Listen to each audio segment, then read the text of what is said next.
Hey, so we're on the tail end of a road trip headed home. We're in San Antonio. We've been on the road for about 2 weeks, and we have been road tripping in our camper for about 8 years. It's something that's been super important to us. We've loved it. We've gone to 44 states.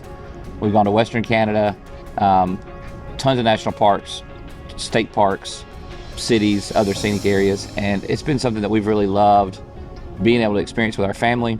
And we want to share a little bit about why it's so important to us and some of the thoughts and ideas behind why we road trip. Phoenix, you ready to go on a road trip? Where are we going? Texas.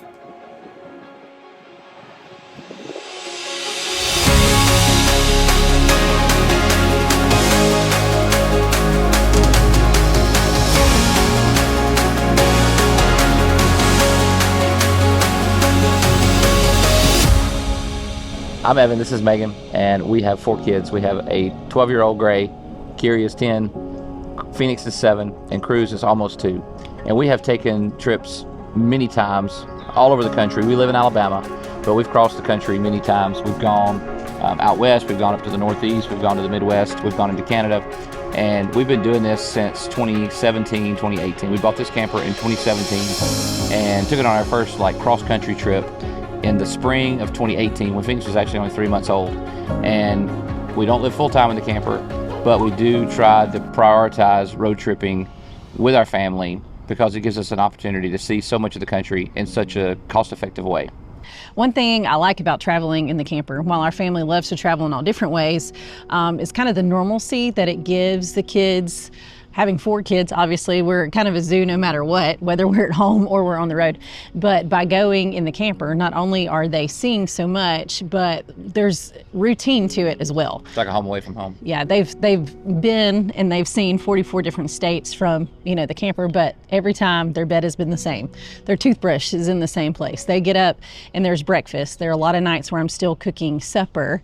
And so when I'm in mom mode and just keeping some normalcy with them, and I think that helps travel days to have more energy when we're in a city or we're in a park or whatever it is, because they've not had the newness of a different hotel, a different bed.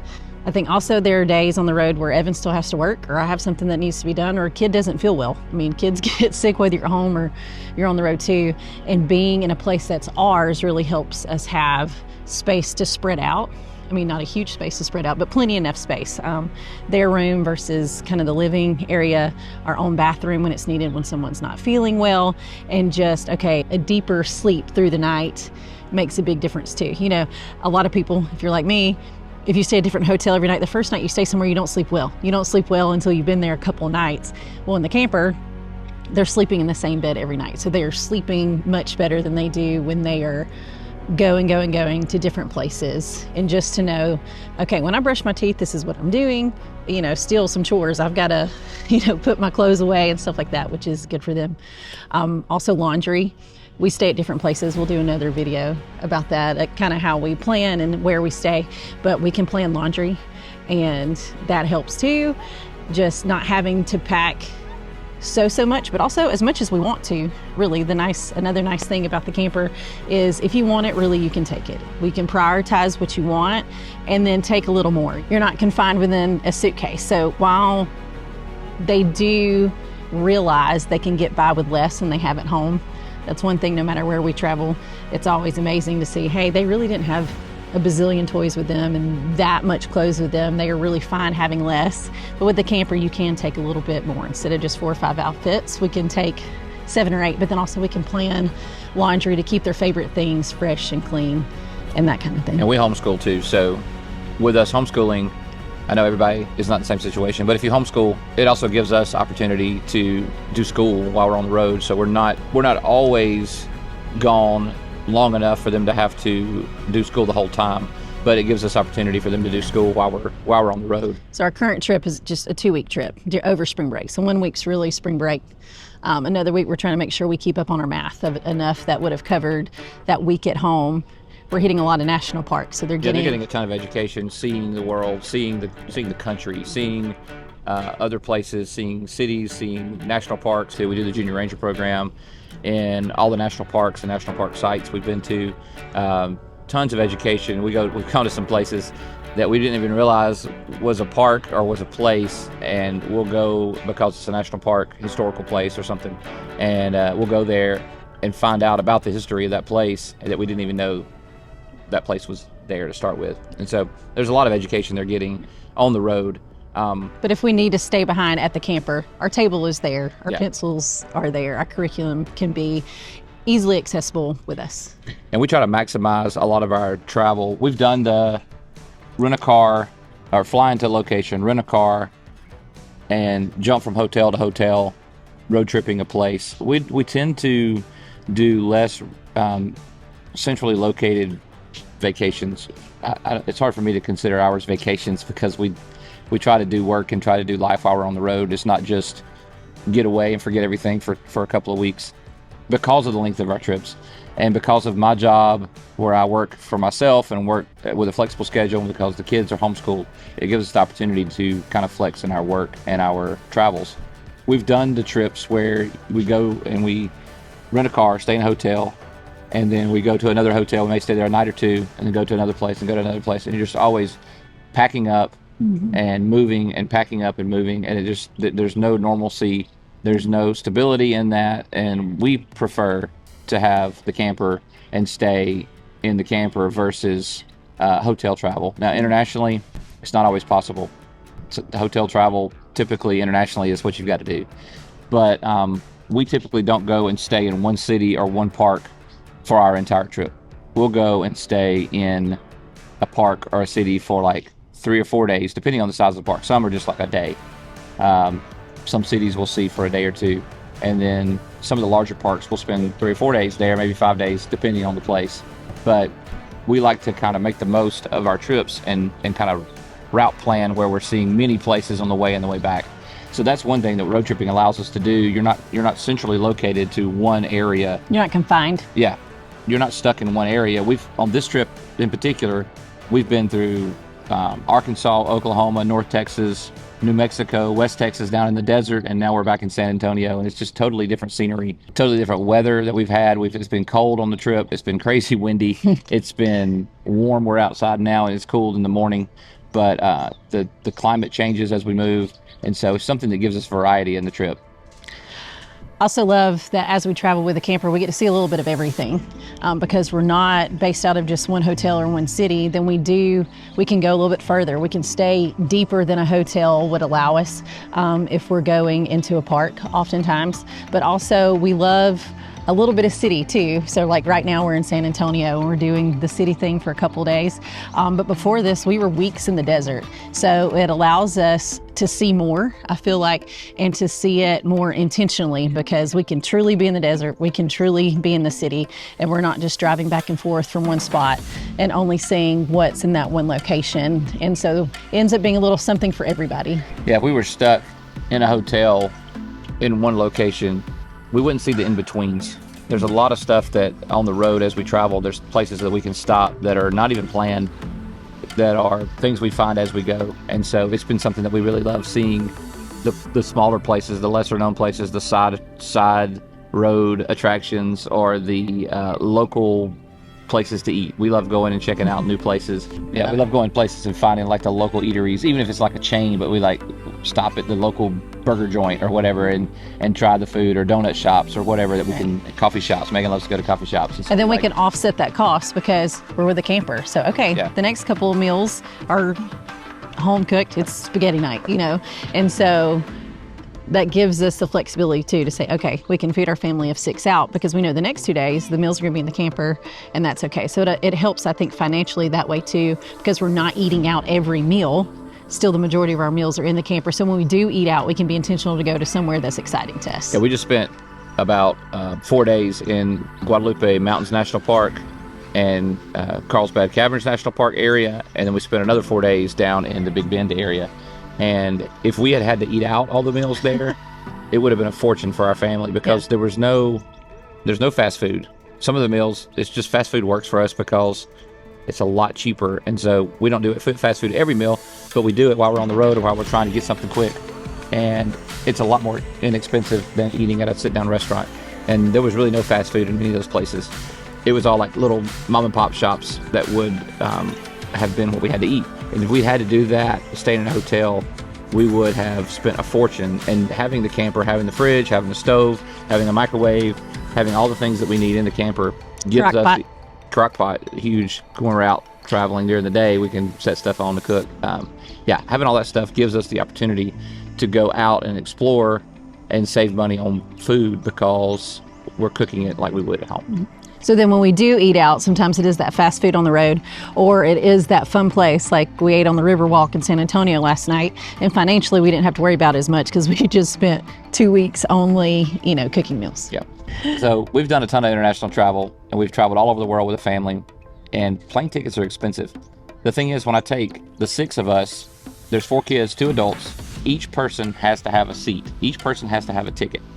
And then when you get there, you have to rent a car or figure out your transportation, and you have to have hotels. And many hotels, especially internationally, don't have space for more than 3 or 4 people in a room. So a lot of times with a family of our size, we have to rent, or we have to reserve 2 rooms or find like a family suite or something.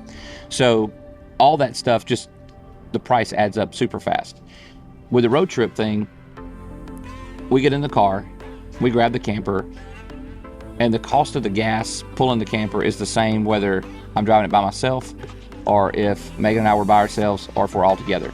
And so the proportional cost is so much less. We did a trip, for example, and we'll go over the details of these trips in some other videos to kind of get some ideas, but we did a trip, our biggest and longest trip that we've taken so far was in the fall of 2019. We went 11,500 miles. We left Alabama. We went to the Pacific Northwest. Then we went into Canada. Then we came back down through the Dakotas. And I think it was about 2 months. It was a little less than 2 months.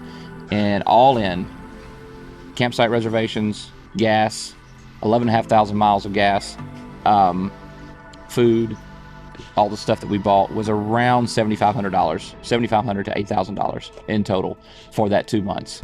So I think knowing that it's possible to do something, to see such a great area for 2 full months and say, okay, we can do it for X amount, makes it seem so much more doable. Now, most people can't go for 2 months, and that is a large chunk of money. But when you look at it comparatively to flying somewhere, being at a big grand destination. Going to Disney for a week could cost that much for a family of 6. Right, that it becomes much more doable in the planning stages. And we prioritize staying at different types of campgrounds. Right now we're at a KOA, which are super nice. We love staying at KOAs. They tend to be a little bit more pricey than some of the other places. They offer a lot more stuff. The kids are at the playground right now. There was a pool, and they were swimming last night. And so there's stuff that they offer that we love, but there's also some, they're less expensive, and we don't really need the amenities. We stayed at one a few weeks ago. It's just the bare minimum. Yeah, we really just need electric. And if we're going to be there for a few days, we need water and sewer hookup, or at least a dump station. But really just the basic amenities. If we have that, we're good, and we could save a lot of money in that way. Yeah, we vary our types of stays throughout the trips. Sometimes we're paying $25, $30 a night just for the bare minimum. Sometimes we're stopping at Walmart and sleeping in the parking lot. Because that's free, just on our way to the next destination, because we do have everything that we need in the camper. Now, we can't go with our situation. We can't go without being plugged up for very long. And then, like right now, we're at more of a camper resort type place, and the kids are getting to play on the playground and swim in the pool, but they're not all like that. So we kind of do a little bit of both, which helps, again, spread the money out, spread the experience out. When we're just doing national parks, then most likely we're going to stay at a place that just gets us out in the morning in the national parks. Those aren't going to be places that we're doing the playground and the pool, because we want to be in the park. Yeah. Right now we're in San Antonio. We love the city, but the kids have wanted to swim and play. So we're kind of ending our trip more of the resort experience and giving them a couple days where they can swim in a pool. So it's nice that we can vary those 2 experiences. We can spread that money out, and in the end, no matter where we're staying, it's far cheaper than a hotel. Now, the money goes to gas. Gas is the biggest expense of the trip. Yeah, gas and food. But the food money is about the same, whether we're home or on the road. And so just planning that gas money for really how far and how long we can go. So about 8 years ago, we had done a few tent camping trips with the family around locally in the region of Southeast. And we wanted to go and do some more stuff with the family. So we bought a small camper. We took it down to the Gulf Coast for about a week and realized, okay, we love this. This is something that we want to do. This was kind of a test run. We also realized that that camper was not big enough for our family. Didn't have the right kind of sleeping arrangements. It was just too small. So actually on the way home from that trip, we found this camper online. We actually we were driving home, we detoured and went to Northwest Florida to look at this camper, said, hey, we want to buy it. I've got to take my other camper home, come down and get it. But that was kind of and so all of that was kind of the beginning of our road tripping. We love the national parks. I want to see all the national parks. I have seen many of them. I've still got some left to do. And we love taking the kids and letting them experience those different places. The fact that Gray has been to 49 states, he's not been to Hawaii yet. He's begging me to take him to Hawaii. Megan's been to 49. She's not been to Michigan yet, so we've got to make a trip to Michigan. The camper has not been to Michigan. It's one of the states it's not been to.